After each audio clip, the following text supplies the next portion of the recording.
Now, on this 20-year occasion, please allow me to regale you with a brief history of Run With the Kittens. Like most dysfunctional families, Run With the Kittens started in a basement in Aurelia. A young pale Nate Mills was furiously making music on his 4-track.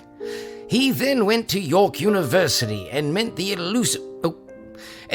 elusive Champagne James Robertson, back then simply known as Boobies. They played together as a duo around campus, entertaining and delighting the discerning tastes of young drunk frosh bros. It was upon James's insistence that Nate turned his 4-track music into a band. But they needed a rhythm section. The boys suffered through many anal retentive maniacs, unreliable flakes, and meth addicts. And that was just the drummers. It wasn't until playing around the city that they found Nigel Hebblewhite, 5'9", 180 pounds of pure Barrie, Ontario grade bass. Now, at this time, the Tuesday night spot at the Cameron opened up, and through the recommendations of one Lisa Spain and one Michael Laird, the Cameron let the Kittens try a weekly residency there every Tuesday night. Then, a month into their residency, their drummer quit. Yes, that's right, the flaky one. Nate, Nigel, and James were stuck.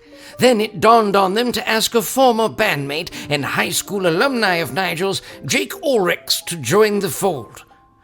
5'5", 110 pounds of pure, unhinged beats, fills, and rhythms. Jake agreed to sign on for 2 Tuesdays to see how it would go.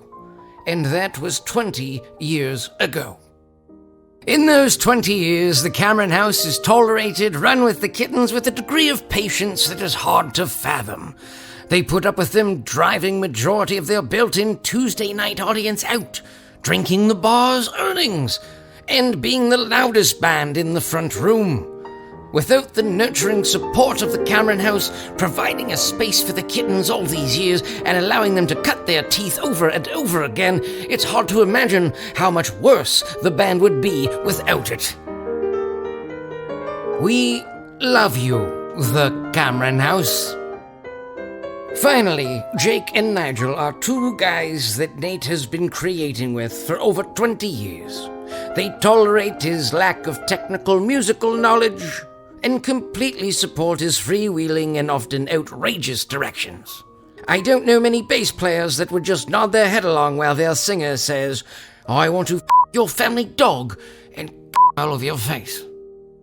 These 2 will follow him down any rabbit hole musically, will dress up in ridiculous outfits, and tolerate extended amounts, almost obscene amounts of banter. Nate Mills says, and I quote, "I never grew up with brothers, and frankly, I never really felt I was missing out. But in these 2, I have found brothers for life, attracted by music and bound by love." I love you. Run with the Kittens.